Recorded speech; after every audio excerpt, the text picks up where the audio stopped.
All Bangla news পেপারে আপনাকে স্বাগতম।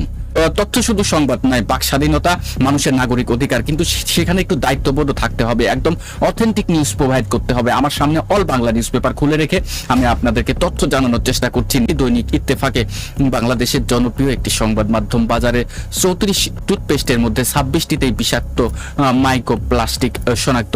26 জুলাই 2026। চলুন এটি সম্পর্কে একটু তথ্য জানার চেষ্টা করি।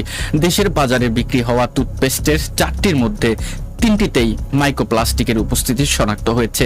বাজার থেকে সংগ্রহ করা 19টি ব্র্যান্ডের 34টি টুথপেস্টের নমুনার মধ্যে 26টিতে অর্থাৎ 76.5% নমুনায় মাইক্রোপ্লাস্টিক পাওয়া গেছে।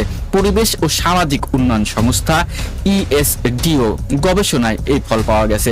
রোববার 26 জুলাই রাজধানীতে ইউএসডির কার্যালয়ে আয়োজিত সংবাদ সম্মেলনে মাইক্রোপ্লাস্টিক ইন টুথপেস্ট শীর্ষক গবেষণার ফল প্রকাশ করে সংস্থাটি। ইউএসডিও জানায়, বাংলাদেশের উৎপাদিত 25টি নমুনা 22টিতে, ভিয়েতনামের 2 নমুনার 2টিতে, থাইল্যান্ডের 2টি একটিতে ও ভারতের 5টি একটিতে এই ক্ষুদ্র প্লাস্টিক কণা শনাক্ত হয়েছে।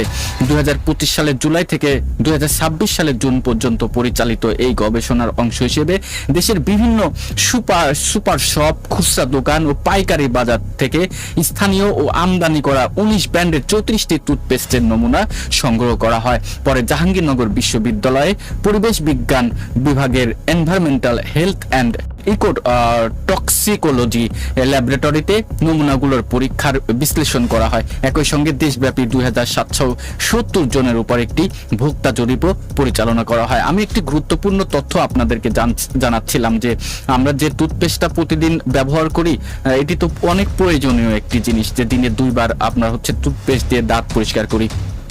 এই টুথপেস্টে হয়েছে যে 34টি টুথপেস্টের মধ্যে 26টিতেই বিষাক্ত প্লাস্টিক পেয়েছে এবং এটি নিয়ে কিন্তু একটি গুরুত্বপূর্ণ খবরও প্রকাশিত হয়েছে। দর্শক, আরেকটি খবর আমি শিরোনাম দেখতে পাচ্ছি, দৈনিক ইত্তেফাকে লিখেছে মির্জা ফখরুল ইসলাম আলমগীরের ছবি দিয়ে। সেখানে শিরোনাম হয়েছে যে চাকরির একটি পদের জন্য 5-6 লাখ আবেদন আসছে। মির্জা ফখরুল ইসলাম আলমগীর, ভেবে দেখুন একবার কি অবস্থা বাংলাদেশের, আমরা কোথায় আছি। যে দৈনিক ইত্তেফাকের একটি প্রধান শিরোনাম হচ্ছে চাকরির একটি পদের জন্য 5-6 লাখ আবেদন আসছে, মির্জা ফখরুল ইসলাম আলমগীর। এটি আমাদেরকে কি বার্তা দেয়? আমাদের আসলে শিক্ষা ক্যারিকুলামকে অনেক চেঞ্জ করতে হবে। চাকরি যে মানুষের সব না, আরো অন্যান্য ক্ষেত্রে দেশকে উন্নত করা যায়, সেই বিষয়গুলো সম্পর্কে মানুষকে সচেতন করতে হবে। দর্শক, দেখছেন মাশফিক হেলালকে, আমি প্রতিদিন রাতে তথ্য জানানোর চেষ্টা করি এবং এখানে লাইভে এসে আমি আপনাদেরকে বাংলাদেশে কি হচ্ছে সেই তথ্যগুলো জনপ্রিয় সংবাদ মাধ্যমগুলো থেকে দেখে পড়ে আপনাদেরকে তথ্য জানানোর চেষ্টা করি।